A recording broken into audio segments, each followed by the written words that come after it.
Hello everybody and welcome to a new episode of the Final Fantasy Wiki plays Final Fantasy VII. I am your host, Techno Obliterator, and joining me is Catius. This is Drake. And this is Tia. And in this episode, we have just escaped Midgar, and now we are going to do a load of random grinding. Which is fun. Very fun. I'm glad we get for the exciting plot-filled, fast-paced episode. Yeah. Yeah.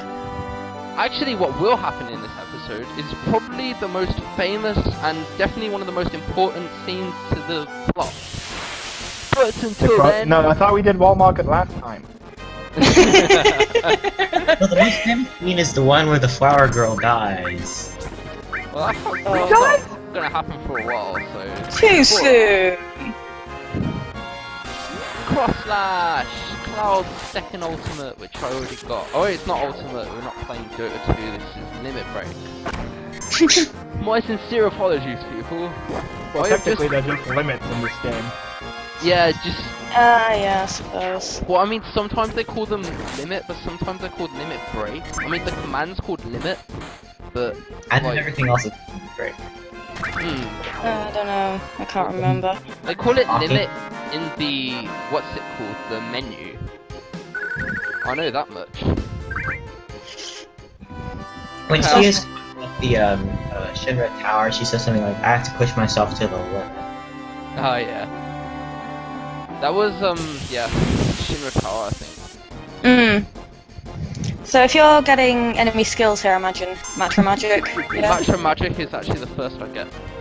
Yeah, it would be, wouldn't it, around here? It's like, probably the best, like, it's probably the best enemy skill in the game, if I'm honest. Like, it makes the first bit piss easy. Well, if you're limit grinding as well, it's pretty useful if you want to kill multiple enemies in one. Yeah. But as we will see in the limit grinding episode, I will actually use beta, and then I will get over leveled as fuck to like level 45 or something. Yeah, but beta just ruins enemies, just completely ruins. Beta is just overpowered as shit if you get it early, and even if you don't get it early, it's still pretty overpowered. I never managed to get it early though, like, I just get flicked out of battle before that even happened. This is why you need more than one enemy skill. I don't know why I stole a high potion, because that's useless.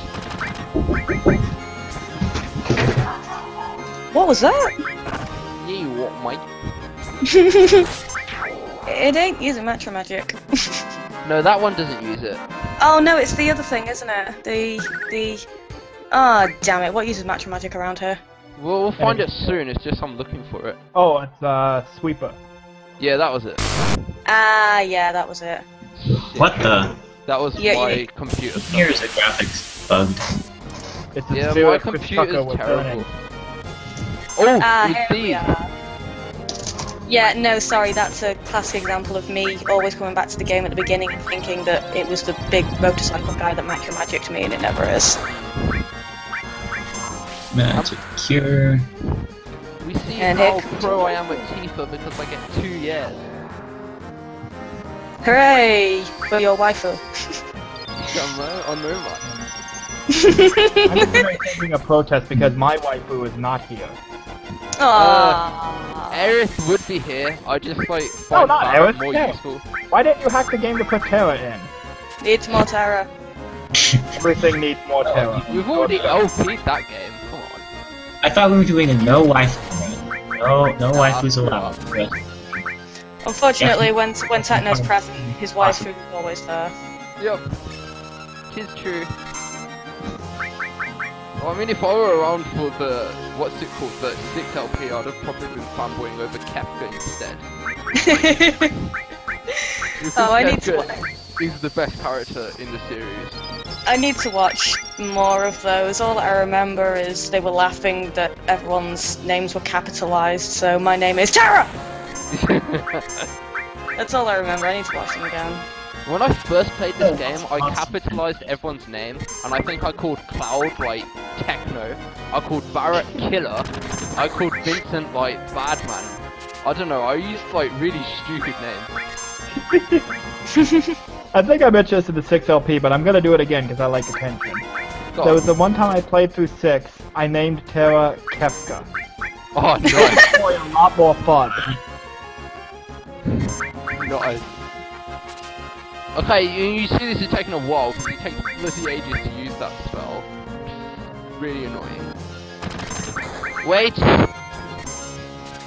You don't have manipulate by this point, so I imagine it's pretty. Got an issue. Atomic Scissors. That sounds like a wrestling move.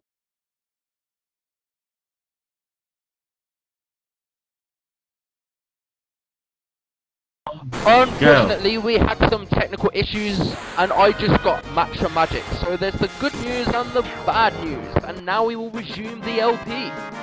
Well, there's a bunch for that again. Or techno out on us was that he used a 1/4 chance using Matcha Magic, plus like if you're blinded, he might use magic. If everyone's blinded, he might use Matcha Magic. Yep. Yes, he doesn't blind you then. I actually did not know that. I was just waiting for ages. Enemies have weird scripts. Yeah. This is the town of Calm. This is not very important, but what happens here is important. Actually, it's not what happens here, it's what...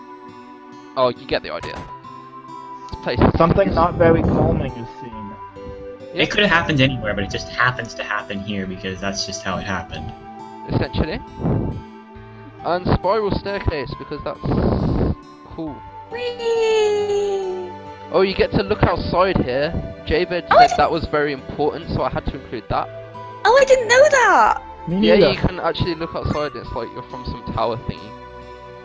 And the Peacemaker, which Oh, is that for Vincent? pretty much tells you that there's somebody else later on. It's for Vincent, right? Well, yeah. Alright. Spoilers, dude! God! There's really no point in keeping it.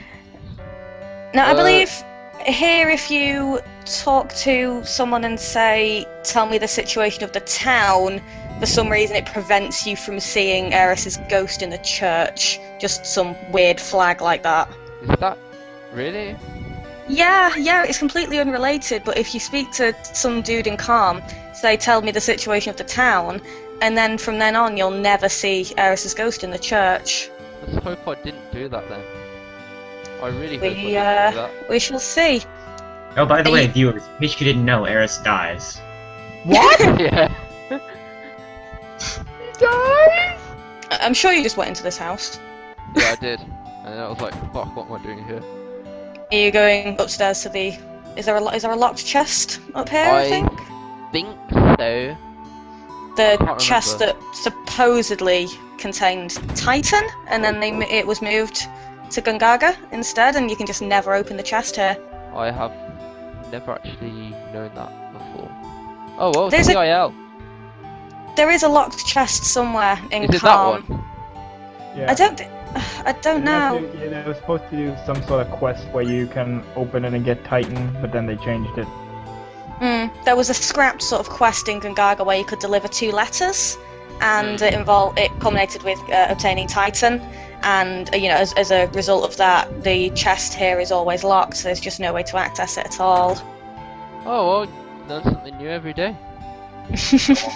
When you've been playing this for 14 years, you find out a lot of stuff. I've Or only if you just been want playing Years it and you're still for playing the game? Just finish already. I don't like finishing games.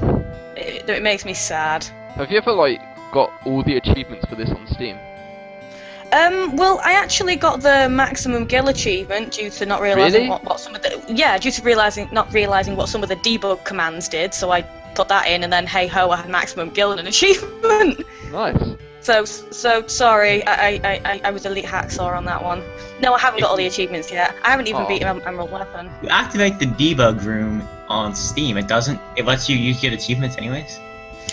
Oh yeah, Yep. I mean, I've been, I've been working on all the debug stuff since October last year. I mean, that's procrastinating, seriously. But yeah, it lets all your achievements will go through just fine. I know there are certain mods that will completely delete all your achievements, and that's why I haven't used them.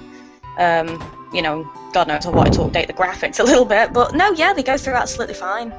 Most people just use the save editor, I think it's called Black Chocobo for the regular I've got achievement. I've got the Black Chocobo editor. It's the one that was recommended to me. I couldn't actually access the debug room for ages though until Jobed told me how to do it. The man is a lifesaver on that one, seriously. I couldn't have done all this otherwise. PSX debug room is a total pain in the ass. That The said, only- I expect you to visit the debug room sometime in this LP. We have to have an episode about the debug room because it is just... Yeah, I could do that. The big horrible thing that I'm finding about doing all this debug room stuff is because Steam doesn't have save states, and the only way to get out of the debug room is to hard reset the game. You know, I'm doing one option and then turning off my game and coming back to it, and then going back into that room and then doing another option. You can see why it's taken me nearly a year. Oh Jesus Christ, that's tedious. I think like 20 save states going at once. That's how you do that. I mean, if I could have accessed the debug room in an emulator, then I would have done, but believe me, I tried. Every time I tried to access the debug room in an emulator, it crashed. It's just not possible. I just noticed something I've never noticed before. What's that? Why is there an item called Loco Weed? And is it what I think it is? What the fuck? What the fuck? I'm just saying. There's an item called Loco Weed. Oh man, I never thought. Oh Jesus. If it helps, it took me years to figure out that M tentacles was Marlboro tentacles. Really? Yep. Well, it could be H tentacles, and then we have totally different implications. I sort of never really thought about any of the enemy ability names. And now for the most famous thingy plot exposition thingy-majig. This will be fun. Until Aerith dies. Okay, so before this starts, I'd like to ask you all what your opinions on Sephiroth are.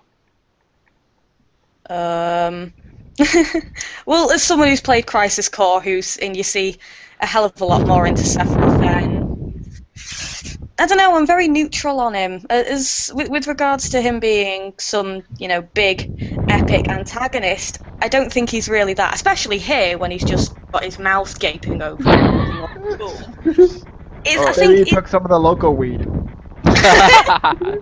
Look at him, he's just staring, blinking, not moving a muscle. seriously, it was this that promoted me to use that got me to use a mouth mod and remove all the mouths. But Sephiroth, I think is just in this game particularly. There's not a lot of backstory to him besides Genova and all this. He's just got an epic theme and a big sword, and I think that's just what people liked about him. Really, I don't know as much more. I won't lie, that's true. Than that. Why is Cloud doing push-ups? That's a good question. Kat, do you have any say on this matter? With regards to Sephiroth, he's a pretty boring villain. But this scene, I watched the scene when I was like 8 years old, and it was like midnight, and so it was pretty scary to watch. And then now I'm watching it, it's kind of boring. Not this scene, but the later scenes in this sequence.